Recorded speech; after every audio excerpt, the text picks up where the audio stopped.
झांसी में रेलवे यूनियनों के चुनाव में North Central Railway Men's Union के पदाधिकारी काफी जोश में दिखे। चुनाव प्रक्रिया के दूसरे दिन यूनियन के पदाधिकारी ने अब यह दावा कर दिया है कि हर हालत में जीत इसी यूनियन की होना है। यूनियन के समस्त पदाधिकारी ने संयुक्त रूप से अपने विचार रखते हुए कहा कि केवल यही वह यूनियन है जो पुरानी पेंशन बहाली के लिए सक्रियता से लड़ाई लड़ेगी। बाकी अन्य यूनियन के नेता केवल अपने स्वार्थ के लिए नेतागिरी चमकाने में लगे रहते हैं। एक महिला पदाधिकारी ने कहा कि सीसीएल और मैटरनिटी लीव जैसे बड़े मुद्दे केवल इसी यूनियन के माध्यम से हल हुए हैं। पदाधिकारियों का दावा है कि हर हाल में इस यूनियन की जीत पक्की है और आगामी 12 दिसंबर को नतीजे North Central Railway Men's Union के पक्ष में हैं। रोमांच चरम स्तर पे है, क्या कहेंगे? आज हमारे यहाँ जो वोटिंग हुई है 4 और 5 तारीख 6 तारीख को कुछ स्टाफ रनिंग का रह गया है, वो वोटिंग करेगा। आज झांसी मंडल, आगरा मंडल और इलाहाबाद मंडल में जितनी न्यूज आ रही है हम लोगों को पता चल रहा है कि मेंस यूनियन नंबर 1 पे चल रही है और जो कर्मचारियों के लिए एआईआरएफ यूनियन सिंगल यूनियन बन के इस मान्यता प्राप्त चुनाव में आ रही है और कर्मचारियों ने विश्वास दिलाया है कि ओपीएस की लड़ाई मात्र यही संगठन लड़ सकता है जो कि एआईआरएफ है। श्री गोपाल मिश्रा जी को भी आश्वासन दिया गया है, उन्होंने भी ये बात को स्वीकारा है। एनपीएस के कर्मचारी यूपीएस की लड़ाई के लिए आगे आए हैं। उनका आह्वान है कि ओपीएस की लड़ाई के लिए अभी तक आपने एनपीएस/यूपीएस में जो कुछ दिलाया है, अब आगे की लड़ाई आप एनपीएस के कर्मचारी/यूपीएस के कर्मचारी द्वारा आपको भरोसा दिला रहे हैं, आपको मान्यता में ला रहे हैं। सिंगल यूनियन ट्रेड यूनियन आपको देने वाले हैं ओपीएस के कर्मचारी, जो कि 70% एनपीएस के कर्मचारी हो गए हैं रेलवे में। उनका विश्वास एआईआरएफ यूनियन में है और आपको पूर्णतः सपोर्ट किया है एनपीएस के कर्मचारियों ने। मेरा नाम आइलिन लाल है, मैं असिस्टेंट डिविजनल सेक्रेटरी हूँ एनसीआर में से। महिलाओं के लिए यूनियन कितनी कारगर रही है? महिलाओं के लिए एनसीआर में पूरी तरह से समर्पित यूनियन है और एनसीआर में ही एकमात्र ऐसी यूनियन है जिसने कि हम महिलाओं को 2 साल की सीसीएल दिला रखा है। इनके प्रयासों से ही ये 2 साल की सीसीएल मिली है। महिलाओं के लिए बहुत काम किया है। मैटरनिटी लीव और अन्य जो लाभ है महिलाओं के, केवल एनसीआर में देने में सफल रही है और महिलाओं का विश्वास है बाकी सब सिस्टर्स यूनियन भड़काने और भटकाने का काम कर रही हैं। एकमात्र एनसीआर में ऐसी है जो सही रूप में महिलाओं के लिए काम कर रही है। आज कर रही है, कल कर रही थी और आगे भी करती रहेगी, ये मैं इसका विश्वास दिलाती हूँ।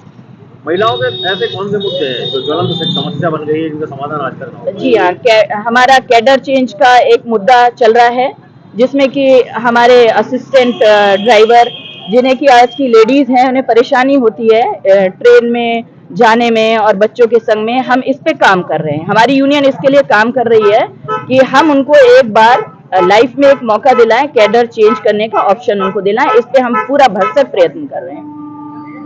पूरे चुनाव को आप अपने जरिए से किस तरीके से देखेंगे? पूरे चुनाव में जो और अन्य यूनियन हैं सब लोगों को के सामने उन यूनियनों की पोल खुल चुकी है। सबको पता चल चुका है कि एकमात्र यूनियन जो लैंप वाली यूनियन है North Central Railway Men's Union, सिर्फ वही कर्मचारियों का असली भला करती है। मैं दोनों यूनियनों में काम कर चुका हूँ, मुझे भी दोनों यूनियनों का अनुभव है। मैंने दोनों यूनियनों में काम करके देखा है कि सिर्फ North Central Railway Men's Union जो है वो कर्मचारियों के मुद्दे प्रमुखता से उठाती है और जोरदारी तरीके से उठाती है। बाकी लोग अपना उल्लू सीधा करने में लगते हैं और अफसरों की चमचागिरी करने में लगते हैं और कर्मचारियों का बुरा होता रहता है। इतनी यूनियनें खड़ी हुई हैं, क्या लग रहा है इस बार किसकी बम्पर जीत होने वाली है? जैसा 2007 में सिंगल यूनियन आई थी North Central Railway Men's Union, उसी तरह से इस बार भी चुनाव में माहौल देख के समझ में आ रहा है साफ साफ कि इस बार भी North Central Railway Men's Union प्रचंड बहुमत से सिंगल यूनियन के तौर पर मान्यता में आएगी। मेरा नाम संजीवन राय है, मैं शाखा नंबर 1 का शाखा अध्यक्ष हूँ एनसीआर एमू। राय साहब, पूरा चुनाव का जो आंकड़ा निकल के आ रहा है, क्या है, किस तरीके से चुनाव जीत की ओर है या दूसरी यूनियनों तो बेहतर है आपकी यूनियन? इस चुनाव में सबसे मेन मुद्दा जो ओपीएस का रहा, ओपीएस और यूपीएस का, उसमें हमने कर्मचारियों को समझाया है कि यूपीएस में हमने जो 80% की लड़ाई जीती है और जो 20% की लड़ाई रह गई है, 10% अंशदान और 25 से 20 साल सर्विस कराना, वो हमारा कर्मचारियों के बीच में हमने वादा किया है कि जैसे ही ये चुनाव संपन्न हो गए उसमें हम लोग जोरदार से जो हमारा ये मुख्य प्रमुखता से ये हमारा रहेगा कि हम 10% अंशदान और उस पर जो लाभांश सरकार ने जो 10% देता है सरकार का, उस पर भी लाभांश को भी दिलाने का काम करेंगे और 25 साल से 20 साल की सर्विस का काम करेंगे। वेतन आयोग के बारे में क्या कहेंगे? हमारी ये शिवकुमार मिश्रा जी हमारे जो महामंत्री हैं एआरएफ के, उन्होंने अभी झांसी वर्कशॉप में भी आए थे, उन्होंने इस बात को भी हम लोग को अवगत कराया था सभी को कि उन्होंने जो है 8वें वेतन आयोग के लिए उन्होंने जो है अपनी लड़ाई शुरू कर दी है और एक लाल झंडा ही है। जितने भी वेतन आयोग आ गए हैं, जितने भी बोनस और भत्ते जो भी हम लोगों को सुविधाएं मिली हैं आज तक, ये लाल झंडे की यूनियन ने 100 वर्षों में दिलाने का काम किया है। सरकार तो मना कर रही है 8वें वेतन आयोग के लिए। सरकार मना कर रही है, लेकिन हम सरकार को जो है दबाव डालेंगे। अब ये जो चुनाव का परिणाम है, ये एक तरफा हम लोग वन स्टेट वन यूनियन आएंगे, हमारी ताकत बढ़ेगी और हम सरकार पर दबाव डालेंगे। 8वां वेतन आयोग तो हम लोग लेके रहेंगे, जैसे हमने पहले पूर्व में भी वेतन आयोग हमारी जो है संगठन की ताकत पर हमने लिया है, ऐसे ही हम लोग 8वें वेतन आयोग को भी दिला के रहेंगे। मैं हुकुम सिंह चौहान, किस यूनियन से? Divisional president men's union. चुनाव चल रहे हैं, क्या कहेंगे पूरे चुनाव के मामले में? चुनाव चल रहा है, हमारे यहाँ एक स्ट्रेटजी है, हर 6 साल के बाद चुनाव होते हैं, लेकिन ये चुनाव चूंकि 11 साल बाद हो रहा है तो रेल कर्मचारियों में बड़ा उत्साह है और नई पीढ़ी में वोट डालने का बड़ा क्रेज है इस समय। क्या मुद्दे लेकर आप लोग मैदान में उतरे हैं? मेन मुद्दा हमारा ओपीएस का है, ओल्ड पेंशन स्कीम हम लेके रहेंगे, जो 80% हम लोगों ने अचीव कर लिया और 20% जो बचा है वो भी जल्द से जल्द हो सकता है मार्च के पहले ही हम लोग इसको अचीव ओपीएस करें। की मांग तो सारे संगठन कर रहे हैं, आपके संगठन में ऐसा क्या विशेषता रहेगी?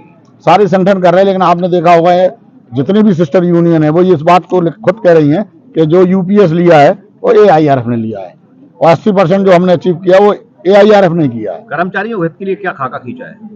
सबसे पहला जो हमारा मेन मुद्दा है लार्जेस्ट का, जिसमें हम लोगों ने एक ऐसी स्कीम लाई थी जो लोग कहते थे कि हो ही नहीं सकता, लेकिन मैडम ममता बनर्जी जी उस समय मिनिस्टर थी, हम लोगों ने लार्ज स्कीम लाने का काम किया था, जिसमें सेफ्टी कैटेगरी में लगभग 85,000 रेल कर्मचारियों को अपने पिताजी की जगह नौकरी पे लाने का काम किया था, जो बहुत बड़ा मुद्दा था। और हम इस बात को विश्वास दिलाते हैं कि वन ट्रेड वन यूनियन आती है